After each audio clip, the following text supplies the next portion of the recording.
तो हम ecosystem, environment और हमारे इकोसिस्टम में जो एनर्जी फ्लो होता है या फिर जो जो एक तरह का फूड वेव है, यानी खाद जो जाल है, वो किस तरह से जो है काम करता है हमारे इन्वायरमेंट के अंदर, तो इसको हमने किस तरह से समझना है।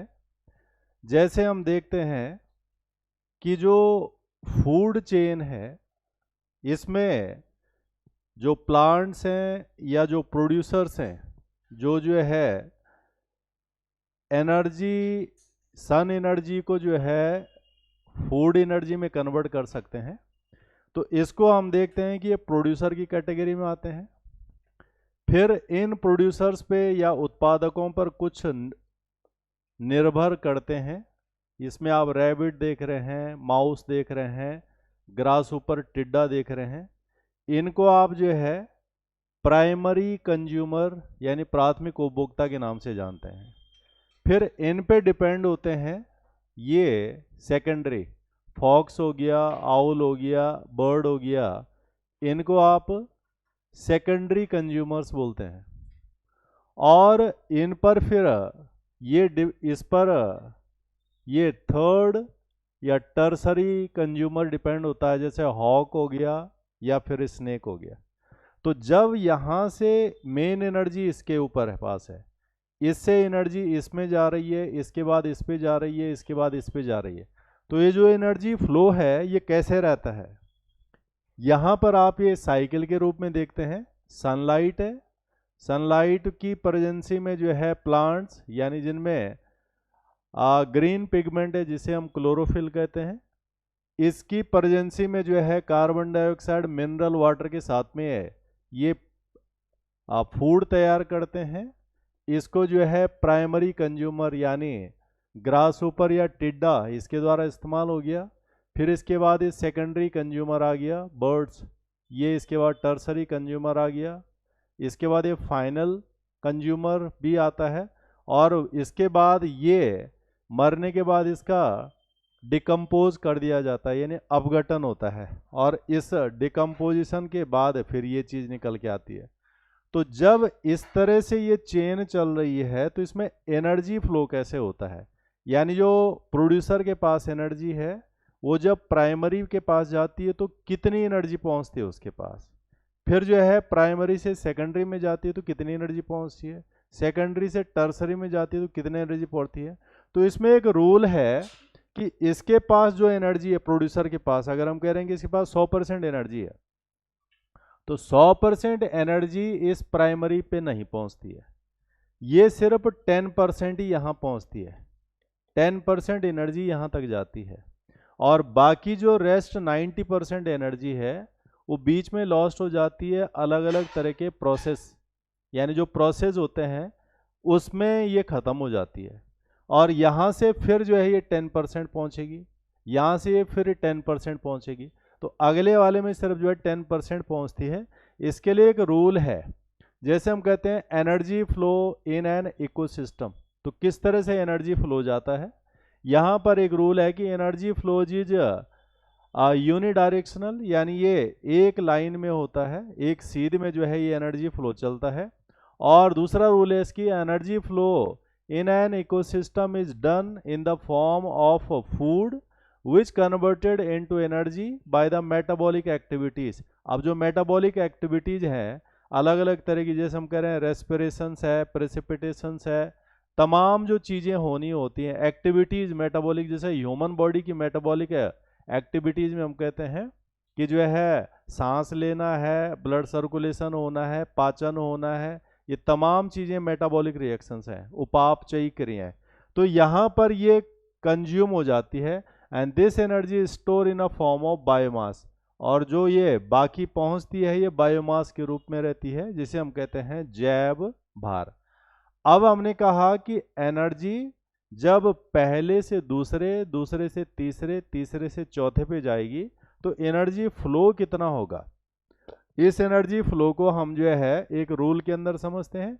ये इसमें एक रूल है 10% rule of energy transported was given by the Lindeman. ये लिंडमैन है जिन्होंने जो है इस प्रिंसिपल को एक्सप्लेन किया है कि कितने परसेंट एनर्जी एक से दूसरे में ट्रांसफर होती है।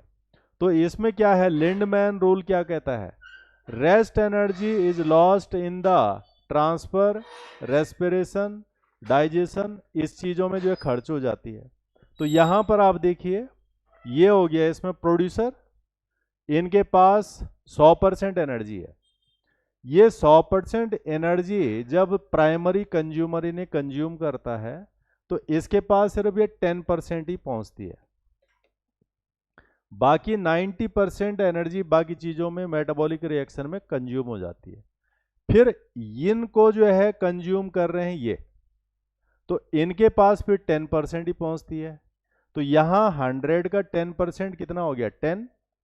फिर 10% का 10% कितना हो गया, 1।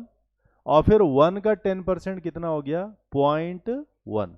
तो ये एनर्जी फ्लो ऐसी जाती है, इस तरह से जो है एनर्जी आती है।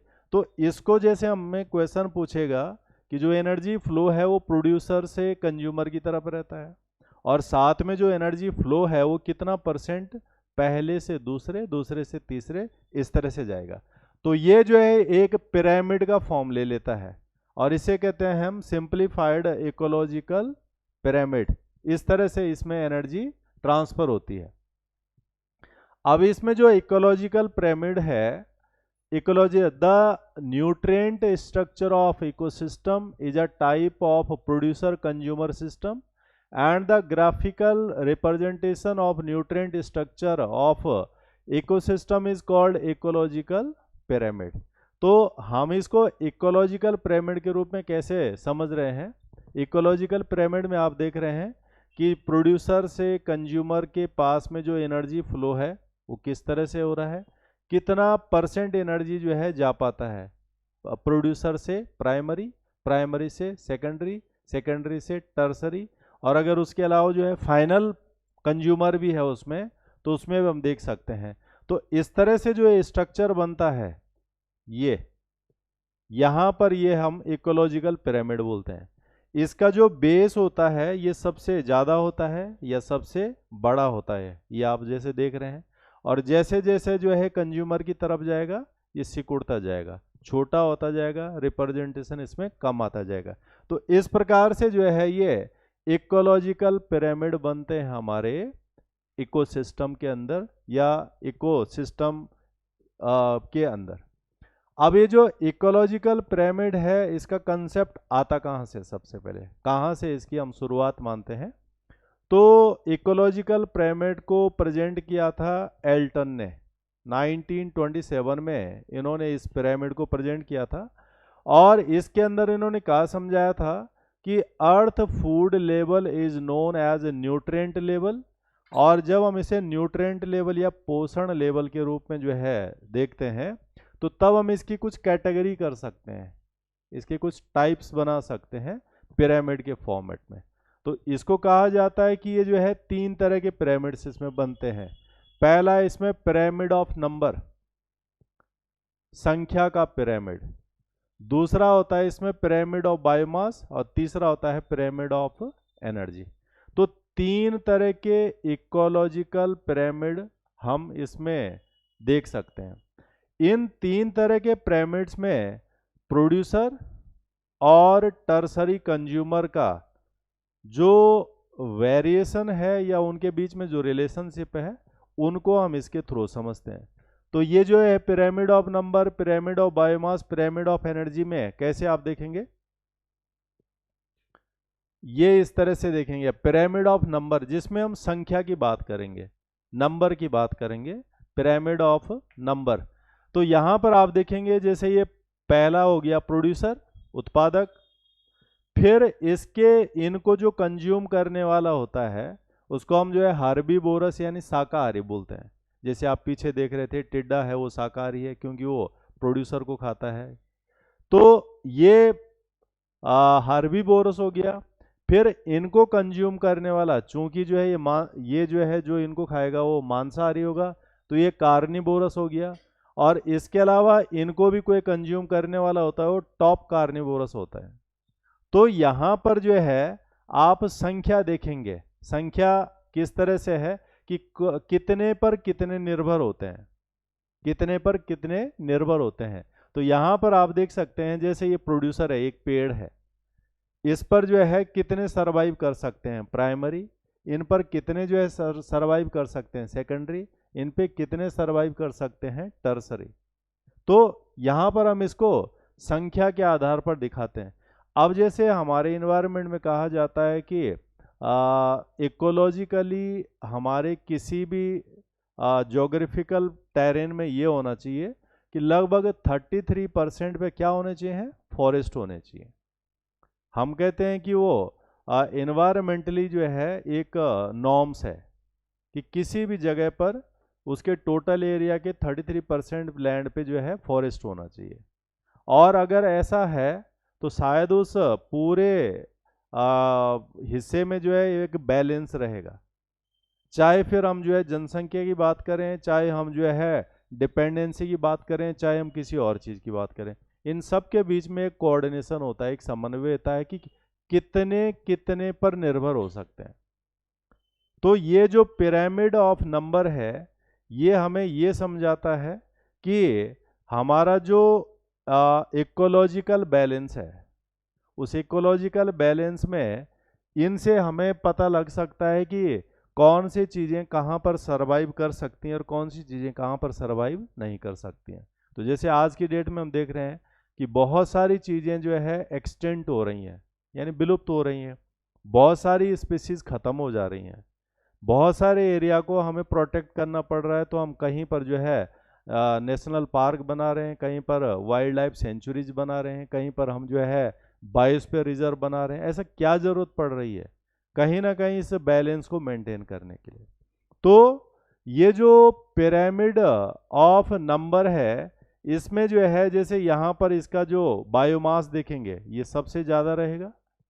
इससे पहले वाले पाएंगे प्राइमरी कंज्यूमर, ये कम हो जाएंगे, इसके पे डिपेंडेंसी इनकी और कम हो जाएगी, और सबसे टॉप में सबसे कम रहेगा। तो ये पिरामिड ऑफ नंबर है। तो जब हम संख्या लेकर के इस रिलेशनशिप को समझाएंगे तो तब हम उसे कहेंगे पिरामिड ऑफ नंबर। क्लियर है? ये तो हो गया आपका पिरामिड ऑफ नंबर।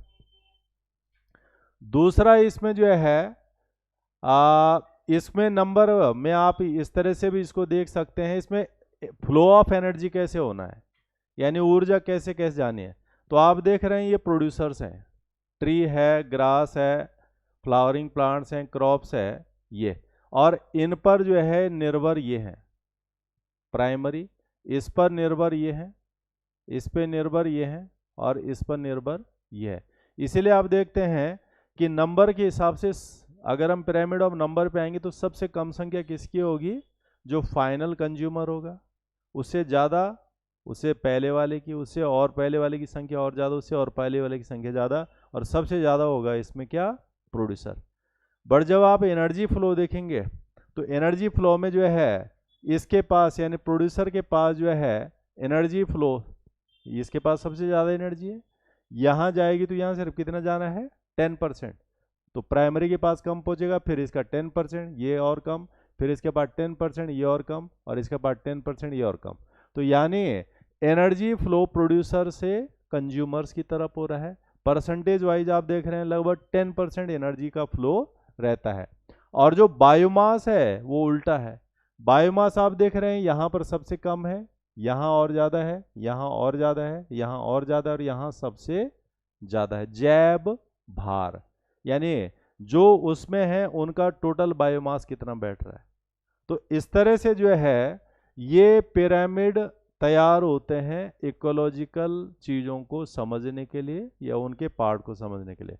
हमारे पास जो क्वेश्चंस आएंगे कि एक पिरामिड ऑफ नंबर क्या चीज़ होता है, तो उसमें हमें जो है इस तरह से इनका संख्या दिखानी पड़ेगी, या इनकी डिपेंडेंसी दिखानी पड़ेगी, या एनर्जी फ्लो को समझाना पड़ेगा, या फिर जो है सीधा लिखने के लिए आ जाए कि explain pyramid of number just in this number of words. तो वो आपको फिर समझाना आएगा कि इसमें क्या क्या और किस किस तरह की डिपेंडेंसी होती है। दूसरा ये जो है pyramid of energy. Pyramid of energy में जो चीज़ आपने पीछे देखी थी इसमें, कि ये जो है इसको हमने कहा कि जो न्यूट्रिशन लेवल होता है इसमें हम उसको ट्रॉपिक भी बोलते हैं, ट्रॉपिक। तो ये जो है फर्स्ट ट्रॉपिक लेवल है प्रोड्यूसर, जिसमें जो है हमारे पास ग्रीन प्लांट्स आते हैं। फिर जो है ये सेकंड ट्रॉपिक लेवल हो गया, इसमें जो है हार्बीवोरस यानी शाकाहारी आ जाएंगे और जीवों में आप ये देख लेंगे। इसके बाद ये थर्ड ट्रॉपिक लेवल हो गया, इसको पोषण स्तर बोलते हैं हम। और ये कार्निवोरस हो जाएंगे, मांसाहारी सिर्फ, ये इसमें आप ये देख लेंगे।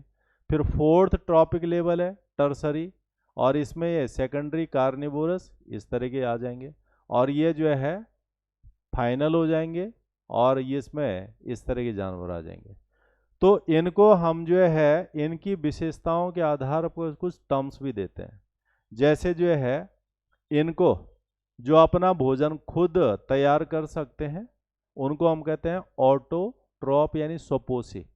ये सारे ग्रीन प्लांट्स होते हैं, या कुछ ऐसे बैक्टीरिया भी होते हैं जिनमें ये क्षमता होती है, वो अपना भोजन खुद बना सकते हैं सनलाइट की प्रेजेंसी में।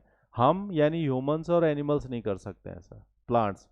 और फिर ये हैं जो डिपेंड होते हैं, तो इनको हम जो है कहते हैं हेट्रोट्रॉप्स यानी परपोषी।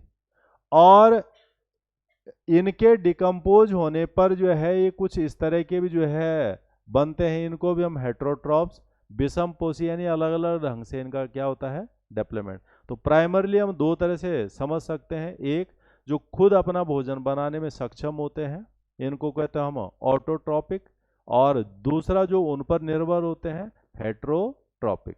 तो इस तरह से जो है ये एनर्जी का, ऊर्जा का जो है पिरामिड की ऊर्जा, और इसमें बायोमास का लेवल देख करके भी आप बता सकते हैं कि इसमें एनर्जी का लेवल कहाँ पर ज़्यादा है और कहाँ पर कम है, और किस तरह से एनर्जी इसके अंदर फ्लो होनी है। क्लियर है? कुछ पूछना है इसमें?